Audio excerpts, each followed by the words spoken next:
They say age is just a number. Do we know that or do we live that? Well, let's find out. Chandni, I'm so happy to have you here. I mean, we have an actress in front of us. Oh my, no. No, First and foremost, we're friends. I know. No, but it's really a blessing to have you here. And when I was talking to you and looking which story I want to bring, what story can inspire the people that are watching this, and I was like, wow, somebody to step into her passion at the age she did. This is inspiring. This is powerful. So please take it from there. Everything from your childhood to your family to your passion. Sure. Mona, thanks for having me. I'm from South India. So we immigrated, my husband and I, with our 2 children in '96. I was 29 years old and up for a big adventure. So we came here with our 2 children, and we had our 3rd child here. And at that time, when we first entered the country, I didn't think that I could straight away jump into my passion. My father was a Shakespearean dramatist, and he had a theatre group called Curtain Club in India, and I was very involved there, and I considered acting as my first passion. Any sort of performance. I was also a dancer there. And so when I came into the country, I didn't think I could straight away jump into it. I had to settle into the country, do the things that needed for us to, grow and prosper. And so I didn't get into acting right away, and I thought that boat had sailed for me. And so I started a business when my youngest child was 5 years old. I ran it for about 10 years, and then I took a pause. By then, she was in high school, and I knew that she would be leaving to university like the others did. And so I knew I wanted to devote those 2 years to her, and which I did. And then after that, after I turned 50, I was just really in a conundrum. I didn't know what to do, which path to take. I knew I wanted to do something, and my family, my husband and children all said, do what makes you happy, Mom. And so I thought I would give it a shot, but it didn't happen until somebody saw me and said, would you like to be part of my film?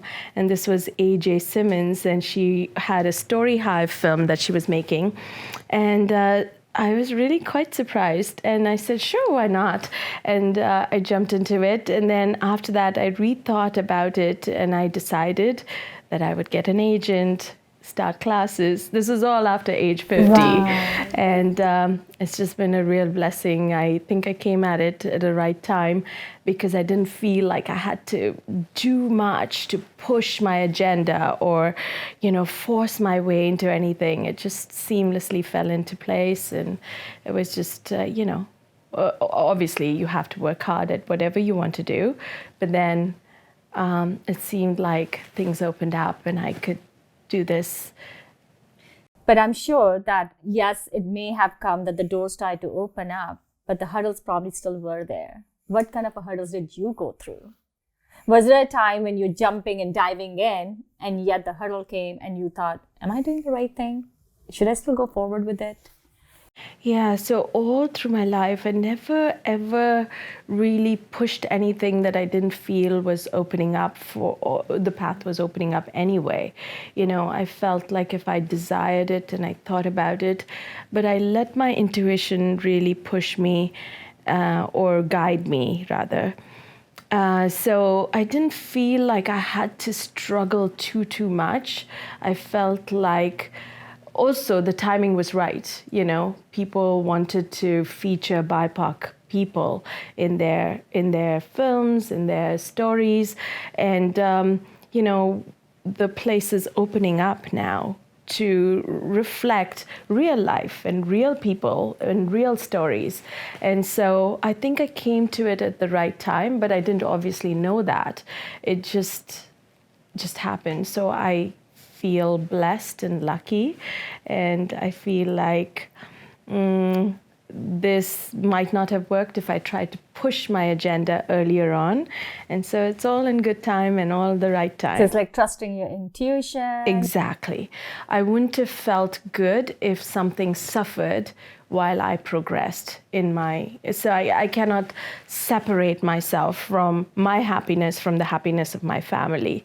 So if I really want to feel like I can move without any restrictions and move forward and freely fly, then I need to have the support and happiness of my family first and foremost. So I always kept that as a guiding sort of light. And then